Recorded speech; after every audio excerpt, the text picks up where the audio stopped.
మహాదేవుడును మన రక్షకుడు అయిన యేసుక్రీస్తు వారి శ్రేష్టమైన నామంలో ఉదయకాల మన్నా అనే చక్కని కార్యక్రమాన్ని చూస్తున్న మీ అందరికీ నిండు హృదయంతో వందనాలండి. దేవుని మహాకృప మీకు తోడై ఉండును గాక. ఎలా ఉన్నారు మీరందరూ? దేవుని కృపలో మీరందరూ క్షేమమే కదా? కష్టాలు ఏమైనా ఉన్నాయా? బాధలు ఏమైనా ఉన్నాయా? ఇరుకులు ఇబ్బందులు కలుగుతూ ఉన్నాయా? ధైర్యంగా ఉండండి. దేవుడు మీకు సహాయం చేస్తాడు. మొరపెట్టండి, ఆయన కాళ్ళు గట్టిగా పట్టుకోండి. దేవుడు మంచి దేవుడు, ఆయన శ్రేష్టమైన దేవుడు, గొప్ప దేవుడు అండి. ఆయన మీకు సహాయం ఖచ్చితంగా చేస్తాడు తగిన సమయంలో. పరిశుద్ధ గ్రంథంలో నుంచి ఒక చక్కని మాట ఇలా మనం చూద్దాం. ఇర్మియా గ్రంథం 17వ అధ్యాయం 8వ వచనాన్ని నేను చదువుతున్నాను. వాడు జలముల యొద్ద నాటబడిన చెట్టు వలె నుండును, అది కాలువల ఓరను దాని వేళ్ళు తన్నును, వెట్ట కలిగినను దానికి భయపడదు, దాని ఆకులు పచ్చగా నుండును, వర్షము లేని సంవత్సరమున చింతనొందదు, కాపు మానదు. వాడు అంట మొదలైంది చూడండి. ఎవరు వాడు? ఎవరు పడితే వాళ్ళు కాదండి. కనపడ్డ వాళ్ళందరూ కాదు. ఎవరయ్యా అంటే 7వ వచనంలో ఉంది చూడండి. యెహోవాను నమ్ముకొను వాడు. అట్లా స్టార్ట్ అయింది. అంటే ఒక వ్యక్తి ప్రభువుని విశ్వసిస్తే, ప్రభువుని నమ్మితే, ఆయన బిడ్డగా మారినప్పుడు వారికి ఉండే ఆశీర్వాదాన్ని గురించి 8వ వచనం తేటగా చెబుతుంది. ఏటట? వాడు జలముల యొద్ద నాటబడిన చెట్టు వలె ఉంటాడట. నీళ్ళ ప్రక్కన నాటబడిన చెట్టు ఎలా ఉంటుంది? ఎంత పచ్చగా ఉంటుంది, ఎంత ఫలభరితంగా ఉంటుందండి. ఒక కాలువ ఓరను నాటబడిన చెట్టు అంత పచ్చగా ఉంటారట. అది కాలువల ఓరను దాని వేళ్ళు తన్నును, వెట్ట కలిగినను దానికి భయపడదు, వేడి కలిగిన శ్రమొచ్చిన ఏమీ భయపడదు, దాని ఆకు పచ్చగా ఉండును. దీవెనకరంగా ఉంటాడు ఆ వ్యక్తి. పచ్చగా ఉండటమంటే ఆశీర్వాదమేగా. వర్షము లేని సంవత్సరమున చింత నొందదు, కాపు మానదు. యేసు ప్రభువుని నమ్ముకున్న ఒక వ్యక్తికి ఉండే ఆశీర్వాదాలన్నీ ఇక్కడ ఉన్నాయండి. ప్రియబిడ్డ, ఏదైనా ఒక శ్రమను బట్టి, ఒక ఇబ్బందిని బట్టి వెట్ట కలిగినను దానికి భయపడదు అని ఇక్కడ రాస్తుంది. ఒకవేళ ఏదైనా ఆ వేడి లాంటి శ్రమ, కష్టం నీకొస్తే, అయ్యో రేపు ఎలా ఉండబోతుందో మా జీవితాలు అంటూ ఏమైనా మీరు భయపడుతున్నారా? భయం ఈ అంతరంగాన్ని ఏమైనా ఆవరించిందా? ఒక్కసారి ఆగి ఆలోచన చేయండి. అస్సలు భయపడక్కర్లేదు. దేవుడు మీకు సహాయం చేస్తాడు. మీరు పచ్చగా ఉంటారు. నీళ్ల దగ్గర జలముల యొద్ద నాటబడిన చెట్టులాగా మీరు ఫలభరితంగా, ఆశీర్వాదంగా ఉంటారు. వర్షము లేని సంవత్సరమున చింత నొందదు, కాపు మానదు. ఈ సంవత్సరం మాకు కొంచెం కరువులో ఉన్నామండి.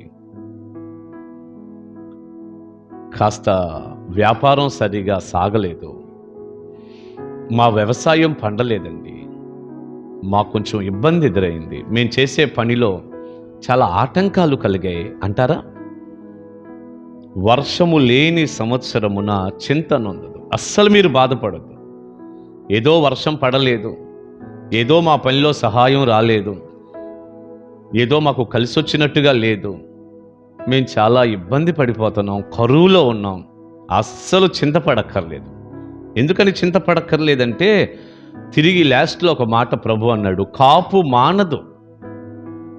కరువులో కూడా మనకు సమృద్ధి ఉంది. నీ వ్యాపారం మీద, నీ వ్యవసాయం మీద, నీ పని మీద, నీ ఉద్యోగం మీద నువ్వు ఆధారపడద్దు.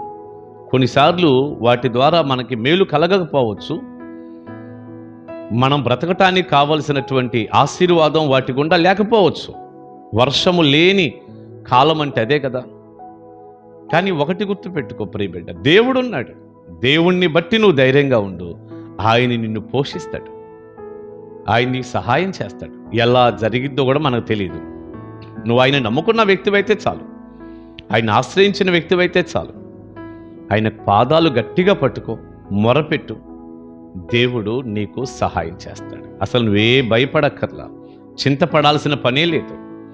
వర్షము లేని సంవత్సరమున చింత నొందదు. నువ్వు ఒకవేళ ఈ సమయానికి చింతపడుతున్నావా, మేము ఎలా బ్రతకాలి, ఏంటి, మాకు ఎలాగా మేము ముందుకు వెళ్ళాలి, మా ఆహారం ఎలాగా, మేము బ్రతకటం ఎలాగా, చింతపడొద్దు. బైబిల్ గ్రంథాన్ని మీరు చదివితే చింతపడొద్దు అనే రాసి ఉందండి. చింత వద్దనే బైబిల్ చెప్పింది, దిగులు వద్దనే బైబిల్ చెప్పింది. యేసయ్య అన్నాడు, మీ చింత యావత్తు నా మీద వేయండి, నేను మిమ్మల్ని గూర్చి చింతించుచున్నాను, మిమ్మల్ని లక్ష్య పెట్టుచున్నాను అని ఉంటుంది అక్కడ ఫుడ్ నోట్లో, పేతురు పత్రికలో. ఆయన మనల్ని లక్ష్య పెడతాడు, పట్టించుకుంటాడు, శ్రేష్టంగా మనల్ని దీవిస్తాడు. మీకు ఒక మాట చెప్పనా, ఈ వర్షము లేని సంవత్సరం అన్న దగ్గర ఒక మాట చెప్పనా మీకు. ఒకసారి ప్రభు ఒక కారు తీసుకోమని ప్రభువు నాతో మాట్లాడాడు. అంటే నేను మీటింగ్స్కి అటు ఇటు చాలా దూర ప్రయాణాలు వెళ్ళవలసి ఉంటుంది. నాకు మారుతి 800 అనే కారు, ఒక చిన్న కారు ఉంది. అప్పటికే కొంతవరకు అది పనిచేస్తుంది, కానీ లాంగ్ జర్నీలు మనం వెళ్ళలేము, మీకు తెలుసు కదా. 100 మైళ్ళు ప్రయాణం చేయాలంటే ఆ మారుతి 800 పెద్దగా వర్క్ చేయలేదు. అప్పటికే అది చాలా సంవత్సరాలు అయిపోయింది, పాత బండి. కానీ ప్రభు ఒకసారి అన్నారు, మరొక కారు నువ్వు తీసుకో అని. నేను చాలా భయపడ్డాను, ప్రార్థన చేశాను, ప్రభు ఇచ్చారు. అప్పుడు ఎస్క్రాస్ తీసుకున్నాం, చక్కగా ఒక మంచి వాహనంలో మరి ఆ ప్రాంతం ఈ ప్రాంతం ఇలా సేవ కొరకు దేవుడు సహాయపడుతూ వచ్చాడు, కారు తీసుకున్నాం. అయితే ఒక 4 years 4 సంవత్సరాలు దానికి మరి కిస్తీలు కట్టాలి కదా, ప్రతి నెల ఒక మంచి అమౌంటే కట్టాలి దానికి. సరే, దేవుడు మాట్లాడాడు, దేవుని వైపు చూస్తున్నాం. నాదేమో ఒక చిన్న పరిచర్య, ప్రభువే చూసుకుంటాడు, ప్రభు వైపు చూస్తున్నాం, కానీ పరిచర్య వైపు చూడను కదా, మనం చూడకూడదు. ఎవరు ఏ విధమైన సహాయము ఏం చేయరు, దేవుడు చేస్తాడు. అలాగా ప్రతి నెల ఎలా దేవుడు సహాయపడుతున్నాడు, కట్టుకుంటూ వెళ్తాను.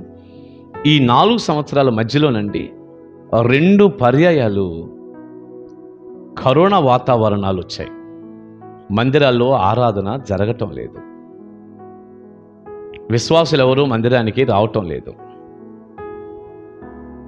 పాస్టర్ గారు మీరు ఎలా ఉన్నారు, మీరేమన్నా తిన్నారా అని పట్టించుకున్న వాళ్ళు అసలే లేరు. ఎవరన్నా ఒక్కరు ఇద్దరు ఎవరన్నా ఆలోచిస్తే గుర్తొస్తున్నారేమో, కానీ అంత వాతావరణం కలగలేదు. బోలెడు మంది సేవకులకు అలాగే ఉంది, నాకు అలాగే ఉంది. మరి ఎలా ఉన్నారు, బయట మీటింగ్స్ కూడా లేవు కదా, మందిరాలు కూడా ఓపెన్ చేయటం లేదు, విశ్వాసులుగా మేము ఎవరూ రావటం లేదు, కాస్త మీకు కానుకొచ్చే మార్గాలన్నీ ఆగిపోయినాయి కదా, మరి ఎలా ఉన్నారని పట్టించుకున్న వ్యక్తులు ఎవ్వరూ లేరు. కొన్ని నెలల పాటు అలాగే 2 కరోనాలు లెక్క పెడితేనండి చాలా నెలలు అలాంటి వాతావరణం మనం ఎదుర్కొంటూ వచ్చాం. ప్రియులారా, మీకు ఒక మాట చెప్పనా, అసలు నేను ఎలా కట్టానో ఆ కారు కిస్తీలు నాకే తెలియదు. ప్రతి నెల దానికి సంబంధించిన అమౌంట్ ఎలా వచ్చిందో ఆశ్చర్యం అండి, ఆశ్చర్యం. దేవుడు సహాయపడుతూ వచ్చాడు. అందుకే నేను ఎప్పుడు చెప్తుంటా మా చర్చిలో, నేను సంఘం వైపు చూడను, దేవుని వైపే చూస్తాను. ఈ సందర్భం ఒక అమూల్యమైనటువంటి పాఠం నాకు. మందిరాలు క్లోజ్ అయిపోయినాయి, విశ్వాసులు ఎవరు వచ్చే పరిస్థితిలో లేరు, ఎవరు ఇచ్చే పరిస్థితిలో లేరు, వారికి కూడా పనులు ఆగిపోయినాయి. మరి వారు బయటికి వెళ్తారా కరోనా మూమెంట్లో. కానీ దేవుడు అసమర్థుడు కాడు కదా, ఆయన సమర్థుడు. ఒక్క నెల కూడా నేను కిస్తీ కట్టలేకపోయాను కారు కన్నటువంటి వాతావరణం లేదు, చక్కగా కట్టేశాను. ఇప్పుడైతే ఇంకా మీకు లోన్ ఇస్తామని ఎంటపడుతున్నారు వాళ్ళు, బాగా కట్టారండి అని. ఒక్క నెల కూడా ఆగలేదు. దేవుని మాట, దేవుని సహాయం. వర్షము లేని సంవత్సరమున చింత నొందదు, కాపు మానదు.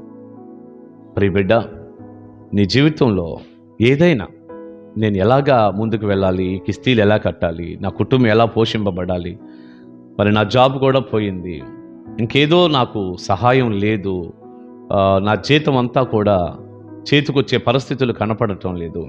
అస్సలు దిగులు పెట్టుకోవద్దు. దేవుని వైపు చూడు, దేవుణ్ణి నమ్ముకో, విశ్వసించు, ప్రార్థన చేయి, దేవుని వైపు చూడు, దేవుని మీద ఆధారపడు. తప్పనిసరిగా దేవుడు 25 సంవత్సరాలుగా దేవుని సేవ చేస్తున్నటువంటి ఒక దైవజనుడిగా నేను చెప్తున్నాను, దేవుని వైపు చూసినటువంటి ఏ వ్యక్తికైనా దైవ సహాయం ఎప్పుడూ తక్కువ కాలేదు. ధైర్యంగా ఉండు. కాలువల ఓరన నాటబడిన చెట్టులాగా దేవుడు నిన్ను దీవిస్తాడు. వర్షము లేని సంవత్సరమున ఇక నువ్వు చింతపడాల్సిన అవసరత లేదు.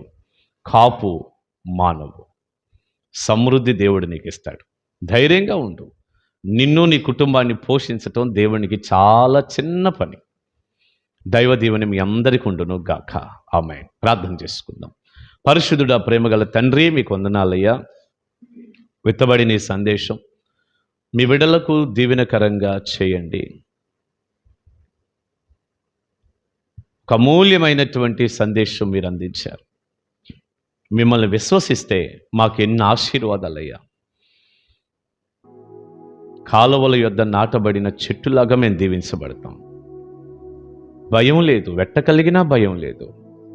మా ఆకులు పచ్చగా ఉంటాయి.